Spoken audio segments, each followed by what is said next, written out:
છો? મજામાં છો ને? હું પણ મજામાં છું, તમે પણ મજામાં જશો. તો આજે અમે અમારા રસોડે લઈને આવ્યા છીએ પીઝા.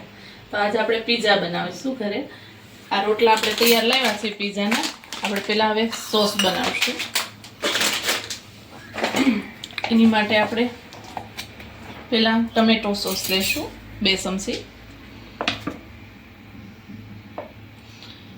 2 ચમચી આપણે ટમેટો સોસ લેવાનો છે. આપણે બહારથી લાવીએ એની કરતાં આપણે ઘરે બનાવીએ તો સારું. ને આ પાસ્તા સોસ છે, એ આપણે 2 ચમચી પાસ્તાનો સોસ આવે ને એ સોસ 2 ચમચી નાખશું આપણે.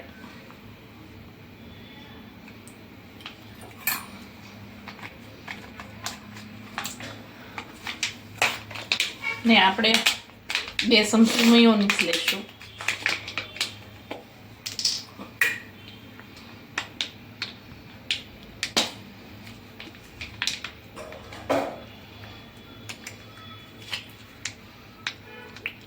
મેયોની આપણે 2 ચમચી લઈ લીધી છે.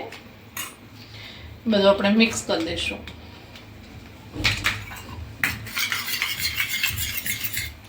બધું મિક્સ કરી દીધું આપણે. પછી આપણે મકાઈ છે એને આપણે થોડીક બાફી લીધી છે, ને આ પનીર છે એને થોડુંક ફ્રાય કરી લીધું છે તેલમાં. આ ચીલી ફ્લેક્સ, ઓરેગાનો ને ચીઝ આપણે વેજીટેબલમાં જોશે ગ્રીન કેપ્સિકમ, રેડ કેપ્સિકમ, પછી ડુંગળી ને ટમેટા. આપણે બનાવતા પહેલાં આપણે ગેસ શરૂ કરીને આને તપાવી દઈશું સ્ટેન્ડ.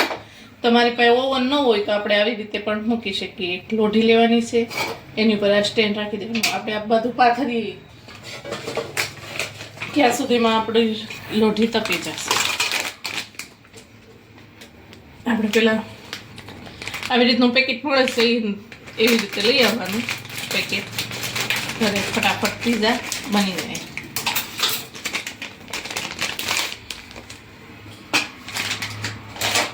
આપણે એક આ રોટલો આવી રીતનો આવે છે, ઘરે પણ બનાવી શકો છો.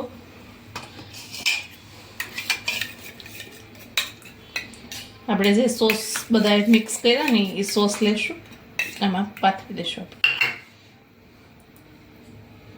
બધી બાજુ પાથરી દેવાનું આપણે.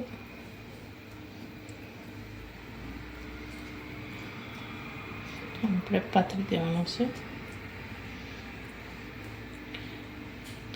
આપણે બહાર ખાવા જાય એનું ઓપ્શન કરતાં આ ઓપ્શન સારો. ઘરે આપણી સામે બનાવીએ. ને આ ચીઝ આપણે ચીઝ નાખી દઈશું.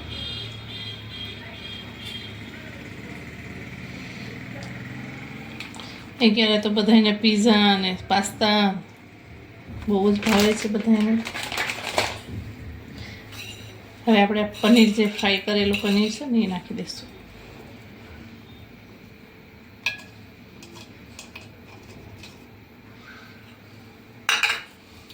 આ મકાઈ છે,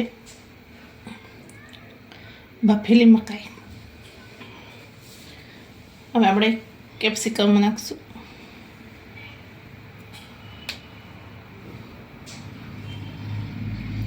આપણે રેડ કેપ્સિકમ એના આપણે રિંગ ટાઈપ કરી નાખ્યા છે, રિંગ જેમ. કાંદા,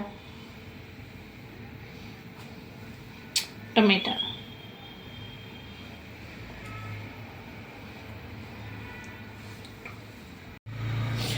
હવે આપણે ઓરેગાનો એ થોડુંક પરથી નાખી દઈશું થોડું.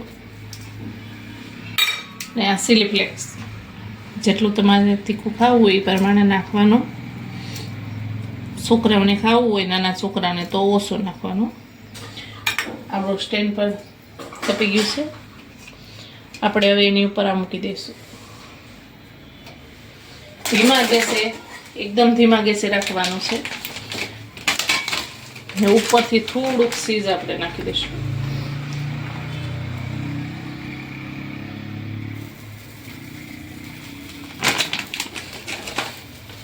ને હવે આપણે ઢાંકી દઈશું. એને થોડીક વાર રહેવા દઈશું. 1 કલાક રહેવા દઈશું.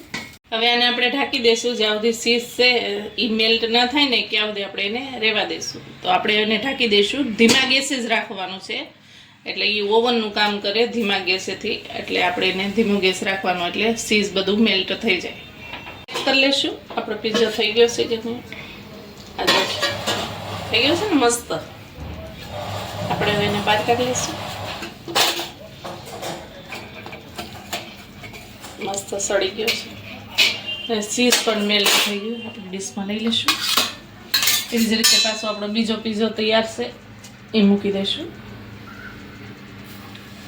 અને હવે એને ઢાંકી દઈશું. આપણે ધીમો ગેસ રાખો એટલે મસ્ત થાય એ જલ્દી થઈ જાય. આપણે ઉપરથી થોડાક ચીલી ફ્લેક્સ નાખશું, ઓરેગાનો નાખશું. આપણે હવે કટ કરશું.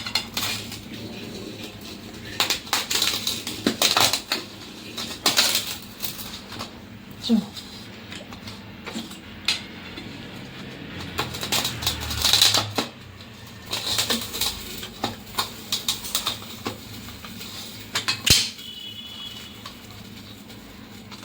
તૈયાર છે આપણા પીઝા. જો લાગે છે ને મસ્ત,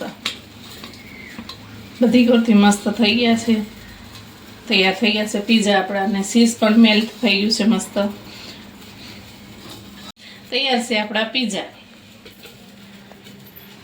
તૈયાર છે આપણા પીઝા. જો તમને મારી રેસીપી સારી લાગી હોય તો લાઈક કરો, શેર કરો, સબસ્ક્રાઇબ કરો, તમારા મિત્રોને શેર કરો, અને તમારા ઘરે કેવી રીતે બનાવો છો એમાં મને કમેન્ટમાં પણ તમે કમેન્ટ લખીને મોકલી શકો છો. તમે કેવી રીતે બનાવો, અમે બનાવીએ છીએ એમ જ બનાવો છો કે અલગ રીતે બનાવો છો?